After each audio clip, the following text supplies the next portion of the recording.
On a une question de Béatrice qui est inquiète. Elle dit: j'espère que M. Copé et M. Bertrand vont s'entendre car je suis très inquiète sur ce qui se passe. Je soutiens complètement la réforme des retraites, mais en ce moment, les manifestants sont dans la rue et ça peut dégénérer. Alors, est-ce qu'il n'y a pas un décalage finalement de voir cette guerre des chefs à l'UMP alors que le pays est en plein chamboulement actuellement? Alors d'abord, il y a une guerre, il y a un seul chef.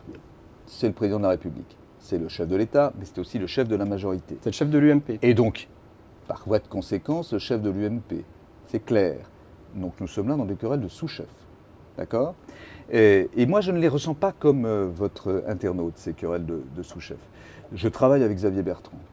Il donne tout ce qu'il a dans le ventre, excusez-moi de cette expression, pour faire en sorte que la politique gouvernementale soit expliquée par l'UMP avec le maximum d'effets positifs. Il est sur le terrain matin, midi et soir. Il mène la réflexion au sein du parti et à chaque fois que je suis avec lui, à chaque fois nous travaillons sans parler d'éventuelles querelles. Parallèlement, Jean-François Copé, à la tête des députés aujourd'hui, fait un travail de réflexion et d'action qui est tout aussi positif. Donc encore une fois, je dis à votre internaute, attention, ne croyez pas tout ce qui est écrit dans les journaux. Il n'y a pas de querelle, il n'y a pas d'invective, il n'y a jamais eu de mots de travers, comme on dit dans ma région du Poitou-Charentes. Donc tout cela, c'est du montage. Il y a peut-être des chocs d'ambition, mais ces chocs d'ambition ne peuvent pas s'exprimer aujourd'hui parce que ça n'est pas l'heure. Alors, ça n'empêche personne, en tout cas, de parler d'une crise des idées, aussi d'une crise des adhésions à l'UMP depuis que Xavier Bertrand est là. Est-ce que vous pensez qu'il est temps, vous qui êtes bien dans la machine, dans les rouages de l'UMP, est-ce que vous pensez, vous, qu'il est temps de donner un second souffle à ce parti? Alors, moi, je vais vous dire très sincèrement, le second souffle, il est venu avec l'arrivée de Xavier Bertrand. Donc, ce serait un troisième souffle. Il y a d'abord est-ce qu'il est temps de donner un troisième souffle? Patrick Devedjian, puis Xavier Bertrand. Il y a aujourd'hui 250 000 adhérents à jour de cotisation à l'UMP, c'est-à-dire presque 2 fois plus qu'au Parti socialiste.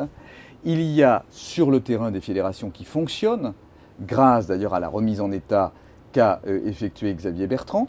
Il y a des cercles de réflexion nombreux au sein de l'UMP. D'ailleurs, je le dis en passant, je regrette que celui de Jean-François Copé ne travaille pas plus en étroite collaboration avec l'UMP. Mais c'est juste un regret, parce que je suis sûr qu'ensemble, on pourrait faire un travail fabuleux. Mais il y a des cercles de réflexion au sein de l'UMP qui fournissent un grand nombre d'idées, qui fourmillent d'idées et qui le font savoir, et dont nous faisons bien évidemment meilleur usage, le meilleur usage possible. Et puis l'UMP a un calendrier de réflexion établi par Xavier Bertrand, qui commence d'ailleurs le 3 novembre, avec ce que nous appelons une convention sur le thème « Tout commence par l'éducation ».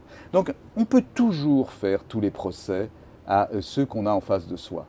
Mais quand on regarde bien, l'UMP est un parti vivant. Le débat, il est au sein de l'UMP. Il n'est pas entre l'UMP et le Parti socialiste. Le Parti socialiste n'a pas d'idée, donc ne débat pas. Et donc, je crois que c'est faire un procès en sorcellerie tout à fait injuste que de dire que les dirigeants de ce parti ne réfléchissent pas. On verra bien, s'il y avait changement, comment les autres réfléchiraient davantage.